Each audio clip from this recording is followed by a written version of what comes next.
Yours? All right. Good morning, gentlemen. Good morning. My name's Carl Frobo. I'm with ADP Total Source. And before you ask, I have nothing to do with payroll, so I can't give you a raise. And I have nothing to do with benefits, so I can't do anything about benefits. My responsibility is really to assist our clients with their safety programs. Safety training is required of every employer throughout the United States, and a lot of it's based on labor law, a lot of it's based on OSHA requirements. The topics we're going to cover today, I've got 3 videos for you to watch. One will be fire extinguisher safety, back safety, safe lifting, and the other one will be slips, trips, and falls. I think all 3 of these topics probably have exposures to everything that you do Monday through Friday or 7 days a week at your job here. So after each topic, there will be a quiz, and we'll go through those afterwards. Any questions?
Why aren't I getting any sound out of this?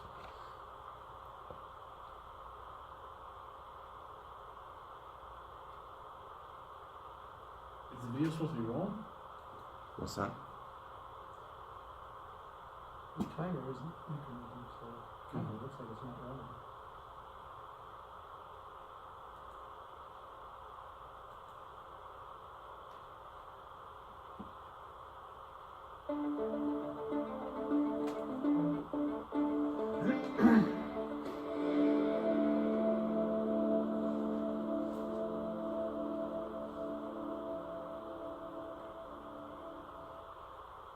Fire extinguishers. Fire extinguishers are very common. They're everywhere. But do you know how to use them in the event of an emergency? Fire extinguishers should be classified as first aid equipment, emergency treatment until professional help arrives. The very first rule to remember is that life safety is paramount. This means that if your life is endangered by attempting to extinguish a fire with a fire extinguisher, don't do it. Make sure you or others are not put in a dangerous situation, and make sure that you can exit the building if the fire gets out of hand. Life safety is the most important part of extinguishing fires.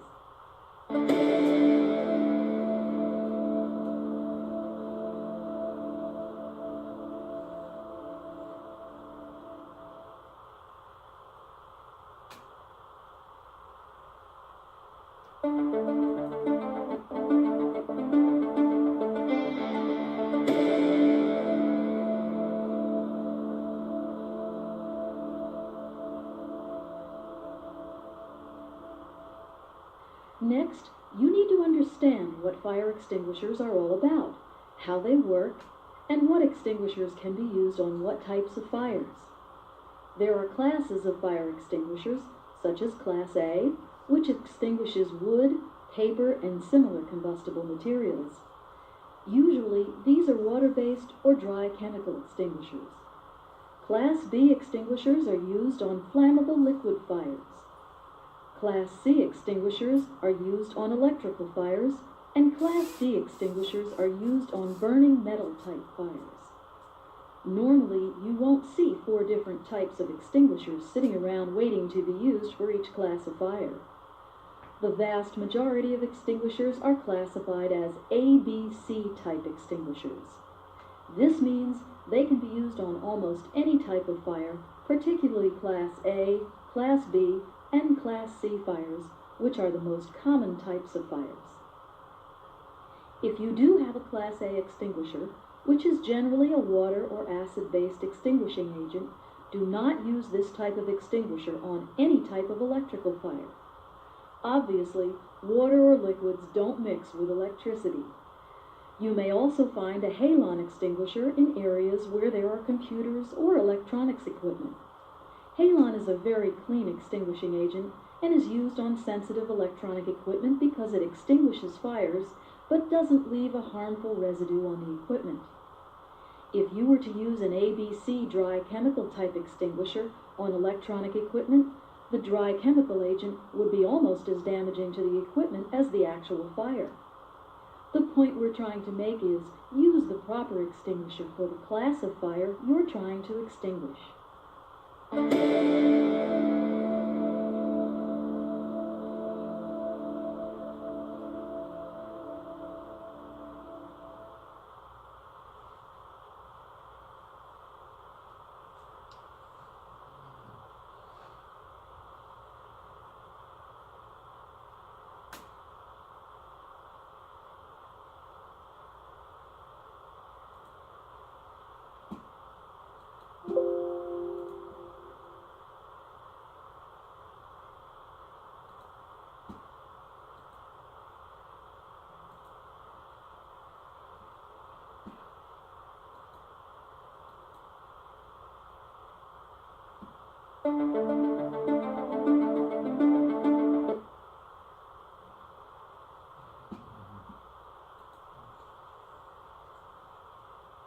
Sorry about this, guys. It's all good. They're hourly. And he's almost indifferent.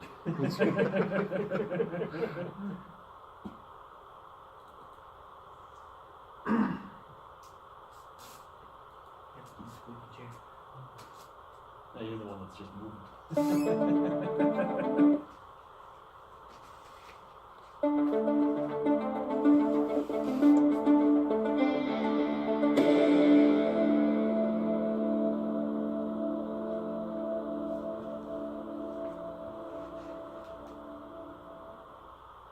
Extinguishers should be inspected monthly to make sure they're in the proper place, inspected to make sure they aren't damaged, and on those extinguishers with pressure gauges to make sure the gauge is in the green, indicating the proper pressure. If the pressure is too high or too low, it should be reported to management so it can be serviced.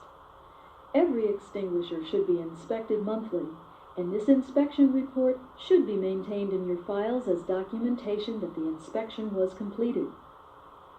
Some extinguishers may have a space on the service tag to indicate this monthly inspection. Once a year, your fire extinguishers must be inspected and serviced by an authorized fire extinguisher service. They normally recharge the extinguisher, inspect it, and place an annual service tag on the unit, indicating it has been serviced.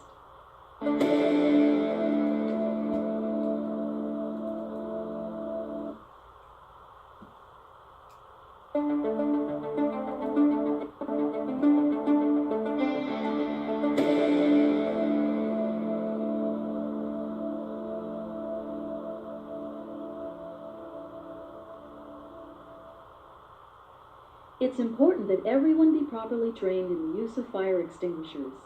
In an emergency, you need to know how to operate the equipment to extinguish the fire.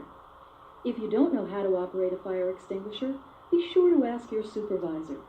Many people have never used a fire extinguisher, so ask if you're not sure.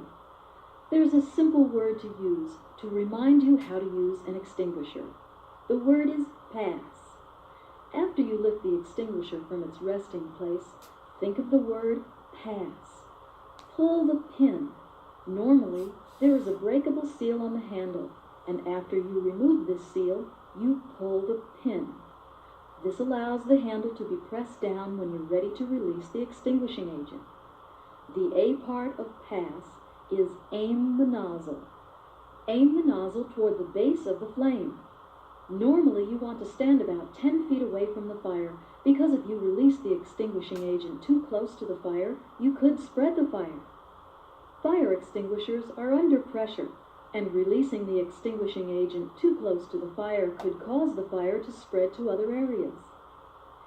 Okay, you're about 10 feet from the fire, and you've aimed the nozzle toward the base of the flame.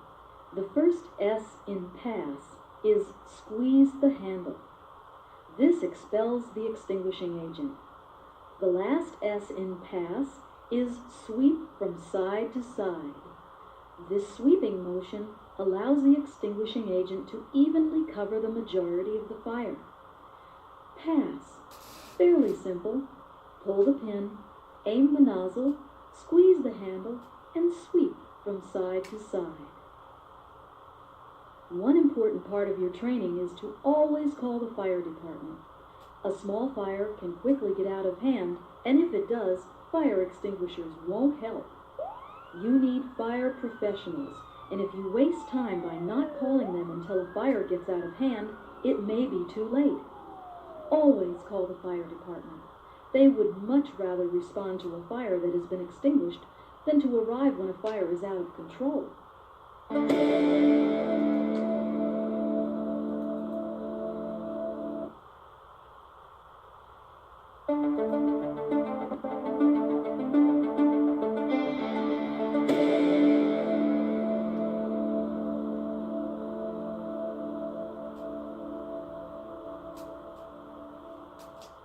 Again, life safety is of paramount importance. Never take chances. The best advice is to prevent fires by good housekeeping, maintaining your work areas in a good, clean condition, and use proper procedures when using, storing, handling, and disposing of any combustible or flammable liquid. Take fire prevention seriously, because a small fire can quickly get out of hand and turn into a major catastrophe. If your work burns to the ground, you're out of a job. Fire extinguishers are a very necessary part of emergency equipment, and it's up to you to know how to properly use those extinguishers if the need arises. If you're not sure how to use an extinguisher, or you don't know where they're located, ask questions. Keep exit doors unblocked, know where all exits are located, and plan your escape before an emergency arises.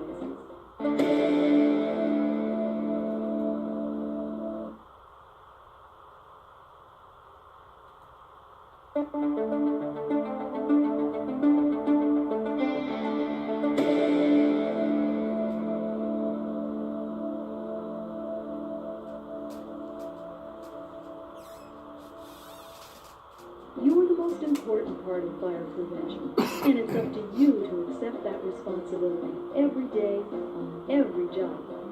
Remember the word pass. Pull the pin, aim the nozzle, squeeze the handle, and sweep from side to side. Thank you.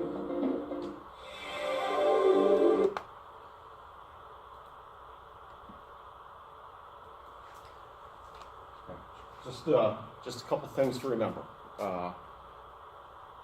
Know where the fire extinguishers are. I think many times what happens is they blend into the wall, we don't see them anymore. So it's trying to remember where they're located while you're working during the course of the day. It's also critical that we don't block the fire extinguishers. Again, what happens, I think, a lot of times in different workplaces, we end up putting things in front of them, and then it becomes difficult to get to those. In your workshop area, you may want to think about where's my fire extinguisher in there. If I'm working with cleaners or oils or things like that, those are flammable, and make sure you've got a fire extinguisher handy in case there is a problem. So, also remember that term pass. If you've never used a fire extinguisher, it's a pretty exciting thing to do. There's a tremendous amount of pressure in a fire extinguisher, so when you squeeze that handle, that stuff comes flying out of there and it flies out fast. And you can empty a fire extinguisher very, very quickly. And that's why in the film, like I said, you pull the pin, aim the nozzle towards the base of the fire, and then you sweep it back and forth. And you should be about 10 feet away. If you get too close to a fire with a fire extinguisher, you do run the risk of blowing the fire all over the place. And that's going to create even more problems. And you aim before you squeeze the hand. Yes, yeah, absolutely. Now, also keep in mind, one of the things that they cover in here, life safety is the most important thing. So in all cases, no matter what the size of the fire is, and I'm sure they've got rules here, pull the alarm. Got to pull the alarm. You know, you've got a lot of guests, a lot of visitors, and you want to make sure we evacuate them, and your safety is important. It's the most important thing. Their system here is incredibly sensitive. At least once or twice a week, everybody's out in the parking lots. Wow. Because, you know, if somebody burns a bag of popcorn, burns a piece of toast. Yeah. I've set it off with a soldering iron once. Oh yeah. So yeah, It was, they've got a very sensitive system here. I would well imagine. I was looking for smoke detectors in here. I actually don't see one in here, to be honest with you. They may actually be in the vents. Yeah. It's possible Oh, okay. they're located inside the vents. You do have a quiz, so you take the quiz. Sure.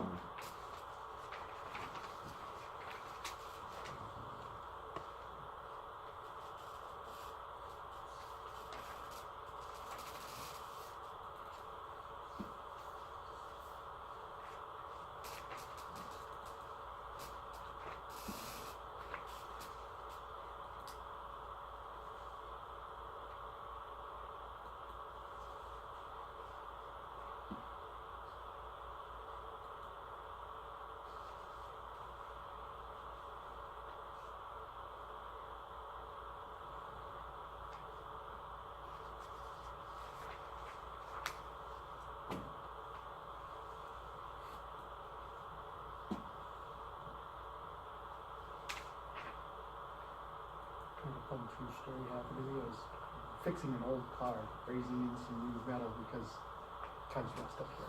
Yep. The window channel, unbeknownst to me, the rubber guide for the window slid down inside the door frame. I'm brazing on the outside, right next to it. The flames ended up setting it on fire.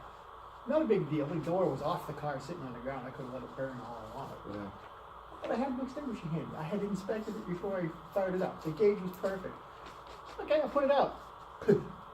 Oh, The gauge was stuck on normal. It was actually empty. Wow. Wow. It's like, no, there's nothing blocking it. There's nothing on it. It just went, poof. I was cooking a couple pounds of bacon in my oven, and all of a sudden I just smelled something. Go out, the kitchen's filled with smoke. It was the point where I've got a gas oven, and the flame's kicking out of the top of it at this point. Oh, Okay? yeah. I'm like a jerk. I opened the thing. Add air. It just, flames just shooting out. The fire extinguisher that was on top of the windowsill had been there before I moved in, and I had lived there for 2 years at that point. And I have never felt panic and unsurety like the moment after I pulled that pin waiting to see if anything would come out of the damn fire extinguisher. And fill the whole room with that thing. Oh yeah. It's actually, you know, I always say to groups, if you don't have a fire extinguisher at home, you should have a couple of them. One should be in your kitchen, close by, because if there's going to be a fire, chances are it's going to be in the kitchen area. And the other one, if you've got a workroom or a garage or a shed, those are other good places to keep a fire extinguisher. And today, it's not a bad idea to carry one in your car too. Yeah. You know, so Just last, or 2 weeks ago, Patriots Thursday night game. Yep. There was a car right on fire. 10, 15 foot flames right at the bottom of the road here. well, It was a newer Audi. yeah. You know, I don't know about you, but I feel like there's more car fires today, and I'm sure it has everything to do with all the electronics in them than ever before. So you guys can hold on to those. You guys know what the honor system is, right? Yes. All right, you're going to correct your own test. So number one is what? A. A. Number 2, A. A. Number 3, B. B. Number 4, B. number 5, B. number 6. B. Oh, yeah. The fire department should be only, False. that's false, all fires. And number 7, D. D, that's right. I'll take those.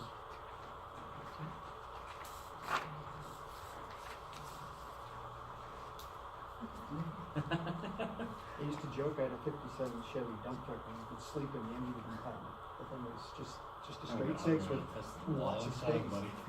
We can drive those things without power steering, power brakes, you don't need ECN, you don't need power control modules. Sick of moving in here. All right, next one we have is preventing slips, trips, and falls, which I'm sure is a real challenge at times. Especially in New England. I love this. Anchor covering the mats. Yeah, vibrate wolf. I've got doormats at home. Slips and falls can happen almost anywhere on a property. The parking lot, the lobby, stairs, the kitchen, back of the house areas, you name it. Oh, please.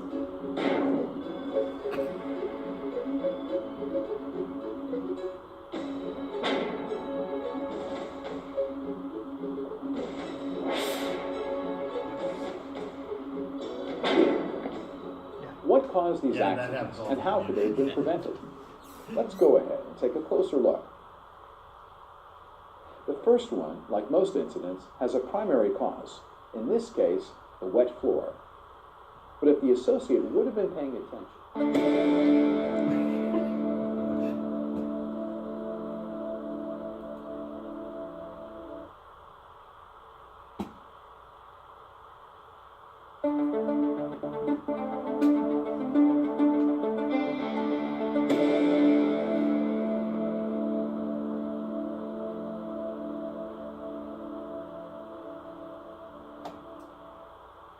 he would have noticed the wet floor caution sign, been aware of the hazard, and walked carefully to avoid the slip. Therefore, the primary cause was the wet floor. The secondary cause, the slip, was the associate's inattention and failure to heed the proper warning. There may be many secondary causes for any given incident. What caused this one?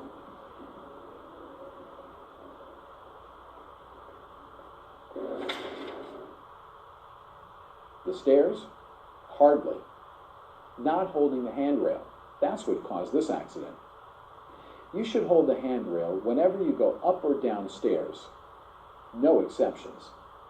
And never carry anything you cannot see around or over up or down the stairs.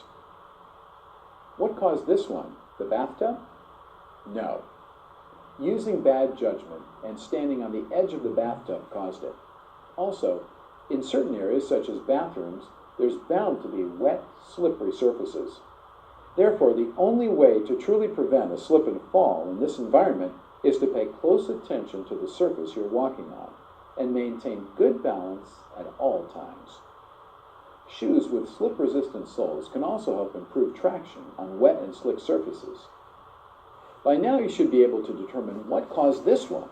The carpet? Of course not. Once again, it's not paying attention. Reading while walking is a recipe for disaster. What about this one? Both associates were at fault.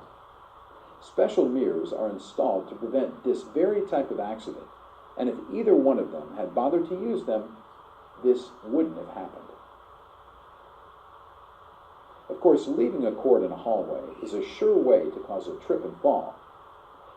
At times, there's no way to avoid having a cord on the floor. If this is the case, use a cord cover or brightly colored tape to securely affix the cord to the floor. Wet floors, carpeting, objects out of place, all of these can contribute to a potential slip, trip, or fall. However, as you've seen, Conditions such as these are usually only part of a problem. The true cause of most slips, trips, and falls is inattention or not watching where you walk. That's right. If you watch where you walk and pay attention to the condition and properties of the surface you're walking on, you shouldn't have a problem regardless of the conditions present.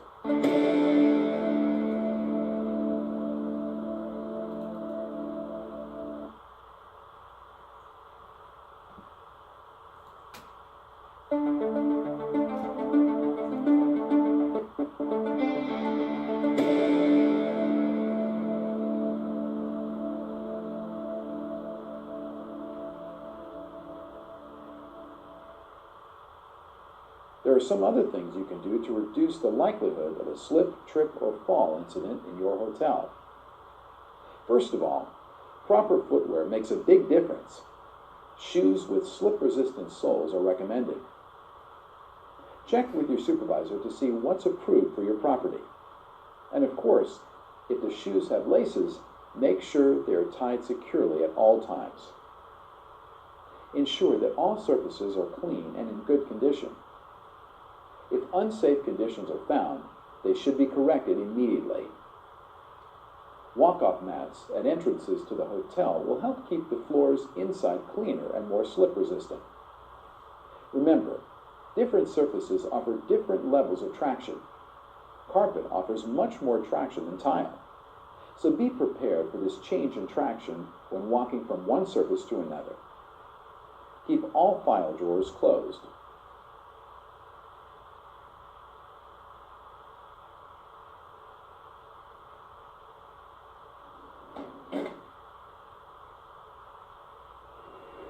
When using a corded appliance, maintain cord control to minimize trip hazards. Keep computer cables and electrical cords out of the path of foot traffic. If you see something on the floor that doesn't belong there, pick it up.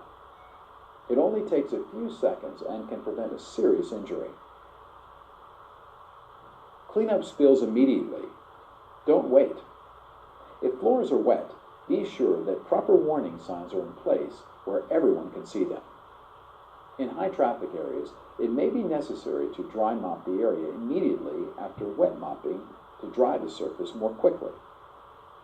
Certain areas, such as the kitchen or around vending machines, are prime locations for spills and slippery surfaces. Beware. When going up or down stairs, always hold the handrail. Always watch where you're walking. We know you're busy, but it's important to avoid distractions. Never walk backwards. Never read while you're walking. Watch where you're going and be alert, and never run at work. Yes, we're in the hospitality industry, and we don't want to disappoint our customers and fellow associates if we're late. However, it doesn't help our cause if you slip and fall and never get to your customer. Not to mention the added burden on our fellow associates that have to work harder because you are now out of commission due to an injury. If the ground is wet or muddy, be prepared for reduced traction and adjust your step accordingly. Uneven surfaces can also cause a nasty trip or fall, but by watching where you walk, you'll be prepared for it. Keep walkways, aisles, and other walking surfaces clear and free of boxes, paper, or any other items that may cause a slip, trip, or fall. It doesn't take a lot of time, and it really does make a difference. If you have to reach or retrieve an item in an overhead location, always use a proper ladder for the job. Never use a chair, a box, a table, or other similar unsafe items. Never climb on shelves. Use the proper ladder or step stool for the job. All public and work area surfaces should be kept clean and dry at all times. If you see something on the floor, don't just walk by and assume that someone else will pick it up. Take the time to pick it up yourself. Don't wait.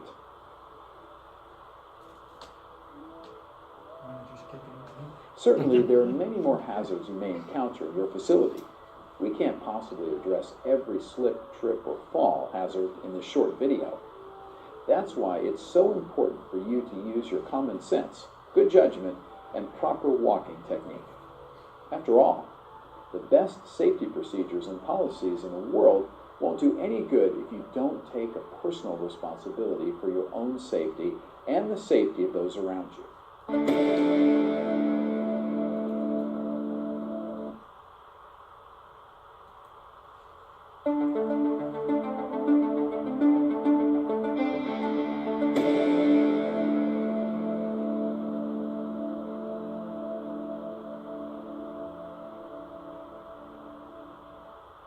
Wear slip-resistant shoes. Watch where you walk. Use proper ladders or approved step stools. Hold the handrail and clean up all spills immediately. It's that simple.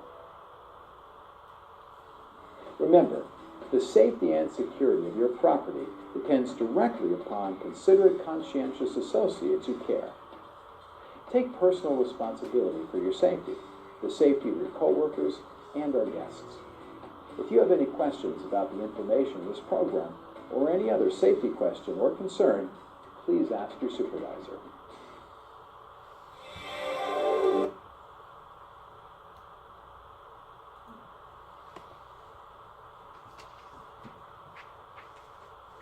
Pretty simple, right?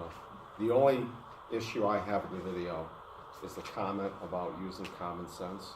It's not that common. Yeah, it's not as common as it used to be, so that might be a challenge for some. I did notice that he was putting one foot on the very top of that step ladder, and there's almost all his instructions not to use it. No, the I'm ladder. older now. I think what they were trying to get across with using the ladder is use the appropriate ladder. And with that type of ladder, you never stand on the top step. In fact, if you do have to use a ladder in work, especially this type of environment, you really need to set up barriers so that people aren't going to walk into you and probably have a fellow employee make sure that you're protected, because you know and I know that there's an awful lot of people today that when they walk around, they're holding their cell phones and they're texting, and they are not paying attention to anything around them. And kids are oblivious to anything going on other than what they want to do, and they can certainly run into you while you're up on the ladder, or if you're backing, the hose, the cord, and so on and so forth. So it's being aware of the environment and how do I protect myself and how do I protect those around me.